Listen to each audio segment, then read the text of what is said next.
Bill, friends, family members, and neighbors are still in shock tonight. They find it hard to believe that their friend, a 32-year-old mother of 3, was found dead in her South Seattle home. Instead of buying the hybrid, for about $4,000, you can get a 10 or 15-year-old diesel Volkswagen. $4,000. Sure, it has 150,000 miles on it, but a diesel engine, if it's well taken care of, will go up to 300,000. Show you exactly how condo will be if it were laid out right here on a downtown city sidewalk. The average unit will run about 15 feet by 20 feet, making a space of about 300 square feet. That's the size of a suburban living room, one that looks an awful lot like this, but with a lot nicer touches. Police say they still don't have any leads in this case, and they ask that if you've seen the boy in the last 72 hours, that you please call 911. Reporting in Everett, Mark Coleman, Q13 Fox News. We start down south with Mark Coleman, live in Lakewood tonight. Mark. Good evening, guys. We took the Bridgeport Way exit off I-5. That seemed to be one of the safest exits to take. Now, we found this Circle K just off the freeway. This is where people have been stopping all night to repair or try to repair their damaged bumpers, calm their nerves, and maybe even chain up. It is a sheet of ice out here. I want to show you just how slippery it is. We have one of our buckets that we keep our equipment in. We give this thing a shove, and you can sail across the parking lot, a sheet of ice. And that's exactly what it's like here on the roadways. We've been watching cars slide around all night long. You can see terribly slick. You'll be in Tacoma, and the roads are fine. 2 miles down the road, it's an absolute mess. Right now, we're going to take you live to Mark Coleman, who is braving the elements on the launch pad in Bellevue, the Bellevue Square parking garage. Mark Coleman, you look like you're ready to fight a fire. I have a feeling a car could fall on me at this point. I'd be okay. And I got this Lawrence Arabia thing here on to keep the fire out of my hair. Take a look behind me. Here's the setup. You can see all that tin foil. They've got about, I don't know, I'm guessing probably about 500-600 rolls of tin foil. It's not because of the rain earlier. That's so the sparks don't jump from one firework and light off another one before it's supposed to go off. Her mother's car was parked right here on the top of this steep hill. Now, she ran back inside the house to get something, leaving her 6-year-old inside.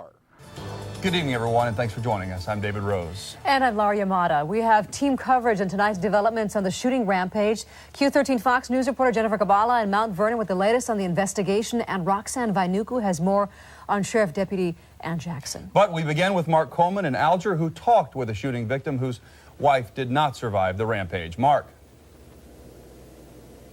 Well, Fred and Julianne Benches were already facing a life-changing tragedy long before the shooter fired his first round, an illness they feared could take Julianne's life. A couple weeks ago, she found out that she had breast cancer, and we was just getting ready to deal with that, and this tragedy happened. Fred says ever since the diagnosis, he and Julianne were living in fear. But nothing like facing the loaded rifle of a killer. After the suspect ran his truck into the family garage, the shooter then took Fred. As I ran, he shot me in the hip, and then I ran across a creek and got to the other side, then he shot me in the back, and I went down. It was while he was on the ground that he heard the sound that would tear his life apart. I heard him shoot 5 or 6 times, and I heard somebody hollering. And that was my wife, Julie. I knew it was her. She was supposed to be home any time.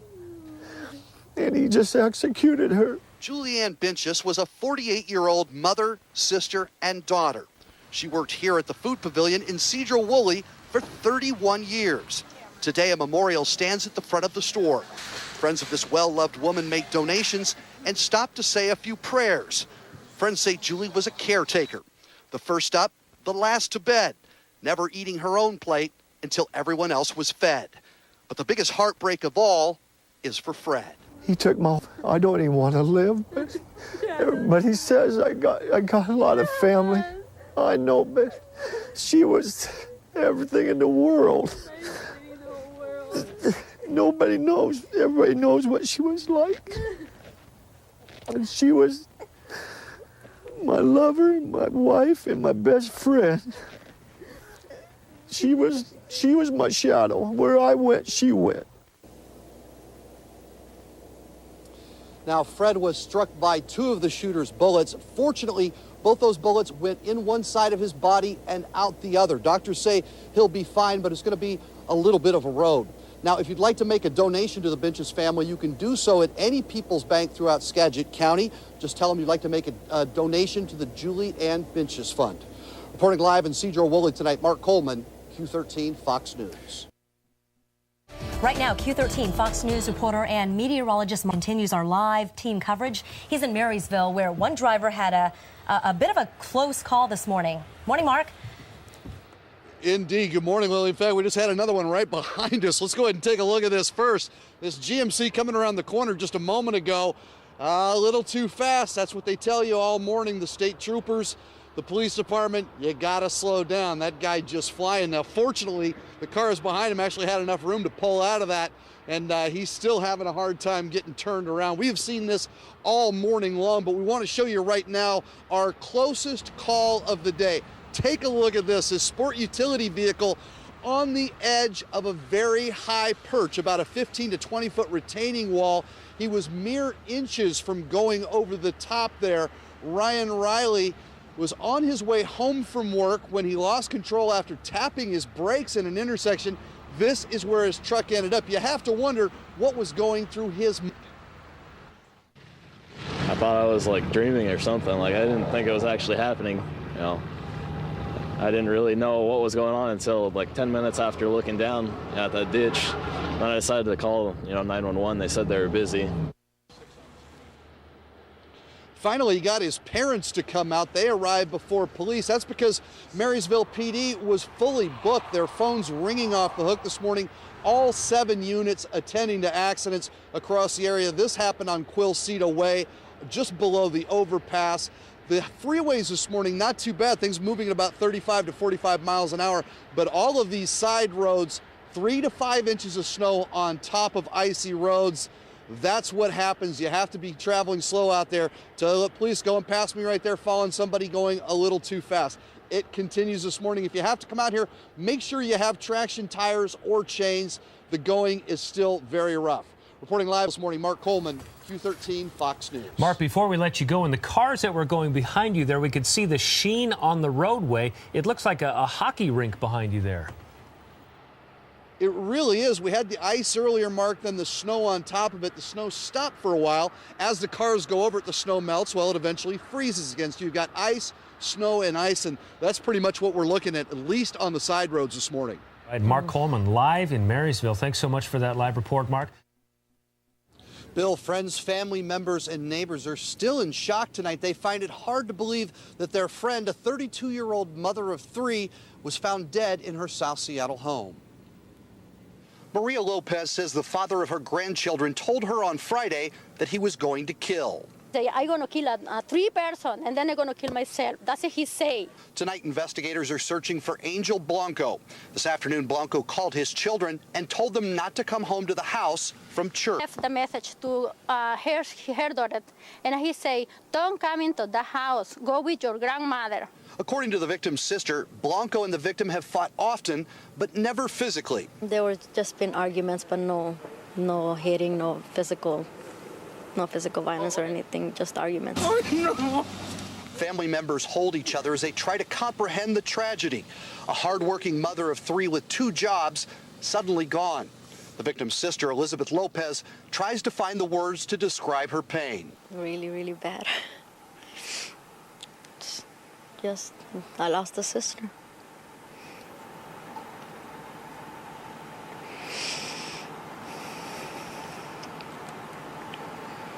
I can't say anything else. As for Maria Lopez, tonight she has just one wish. Have to looking for him right away. He gonna kill another person before maybe he killed the person. Now, we want to be clear, all the information that we've gathered for this story this evening has come from the family and neighbors. Police are not naming the ex-husband Blanco as a person of interest or a suspect. They continue to investigate the scene this evening, and we hope to find out more before morning. Reporting live in South Seattle, Mark Coleman, Q13 Fox News. Now, Mark, where were the kids when this was going on? Now, it's not clear yet, Bill, whether they were in the house or they had come to the house, but neighbors called the police when the children were screaming in the street that their mother had been killed. They were taken shortly after that to a neighbor's home. They are now with the family, in fact, with their grandmother this evening, and resting, we're told, comfortably. Thanks for joining us tonight. I'm David Rose. And I'm Maria Arcega-Dunn. Let's get right to what's happening right now. Your latest school closures and delays are at the bottom of your screen. And we are covering the conditions around the Sound. Amy Allen is live in Everett, but we start down south with Mark Coleman, live in Lakewood tonight. Mark. Good evening, guys. We took the Bridgeport Way off I-5. That seemed to be one of the safest exits to take. Now, we found this Circle K just off the freeway. This is where people have been stopping all night to repair or try to repair their damaged bumpers, calm their nerves, and maybe even chain up. It is a sheet of ice out here. I want to show you just how slippery it is. We have one of our buckets that we keep our equipment in. We give this thing a shove, and you can see it just sail across the parking lot, a sheet of ice. And that's exactly what it's like here on the roadways. We've been watching cars slide around all night long. You can see terribly slick. You'll be in Tacoma, and the roads are fine. 2 miles down the road, it's an absolute mess. One tow truck and more than a dozen accidents. Not exactly good math for a holiday shopping commute. I hope that's right. Brian Cote had a close call a mile or so back. I was sliding pretty bad back there before I put the chains on. I spun out underneath us. Even in the freezing temperatures, he'd rather put on the chains instead of sliding off the ice and into the penalty box. At the next exit, Robert John and his family are counting their blessings after being rear-ended by a chaplain. He braked and couldn't stop and slid right into the car. Slid in at probably 10, 15 miles an hour. Hopefully, the chains will help. 2 cars down, Rachel Woodman is waiting to pick up her daughter. She's not exactly anxious to get back on the highway. It's really slippery, it's really icy. I was sliding all over the place. I had to put my car in 4-wheel drive just to have a little bit of control. Blue lights are everywhere as troopers do their best to keep everybody moving on the road. We have standing ice on the roadway right now. DOT is working with it, but it's going to take some time to get these roadways where it's going to be safer to move at a faster speed. But for many, there's no shortcut home. Just another dozen or so of icy highway. Longview, actually. He's got to still pick up his kids and then drop my mom and us over here in Tillicum. I'm headed back to Olympia. On I-5. Yeah. You can see cars still taking their time coming off this off-ramp. Again, extremely slippery tonight. The State Patrol asks you to stay home if you have to be out. They really want you to have traction tires or chains. The sanding trucks are out this evening. They hope the situation will be better by tomorrow morning, but with these terribly cold temperatures, it's not very likely. Badger folks over here, Brown Mountain over here. Keep up the hard work and be safe. Thank you. More than 400 firefighters are on their way back to the mountain today, hoping for complete containment by sunset. Looks like I need to go east of that. The assault comes from above, with direction from below. It's a fairly good spot where you put it. You know, they're using the air resources to hot spots so that crews can get in there and do the dirty work. That was good. Thank you. Communications clear. 18, and 19. you know, it's looking pretty good right now. But the fire has still left 14,000 acres of destruction. While firefighters are pinning their hopes on containment, winds up to 40 miles per hour are expected overnight. Wind's kind of a good thing and a bad thing. It lets you know where your challenges are, and it kind of helps put the fire out and burn up some of the fuels, but it also tests your line to see how well constructed it is. For Ron Snelson, it's been a tough 3 days. Pure hell. Snelson has lived here for 70 years. He's seen hundreds of fires, but this one is different. You just watch the smoke come up. And the first night that the wind came up and it took it almost to East Wenatchee. Snelson and his son will stick it out tonight and hope for the best. So will fire crews, who hope the winds over Badger Mountain pass them by. Well, there's a new whale making a splash in Northwest waters tonight, and it's not one you'd expect. Q13 Fox News reporter Mark Coleman joins us live from the Point Defiance Ferry Dock, where he has been on a mission today. Well, it's a good thing my photographer Chad and I aren't the only ones documenting this event. Otherwise, our whale tale would turn into just another Loch Ness Monster legend. Fortunately, we found a few witnesses just before we had our whale watching licenses, revoked. He's been spotted here at the Point Defiance ferry dock several times in the last 2 weeks. So we decided to board the ferry rhododendron and get the action on camera. First trip, no luck. Second trip, still no luck. Although these guys caught a look while we were still standing on the dock. On the way over, we saw it come out of the water, spout a couple times, and dive down. I'm from Illinois along the Mississippi River, and we just don't see whales there, so this is a real treat. We did find some sea lions, or were they harbor seals?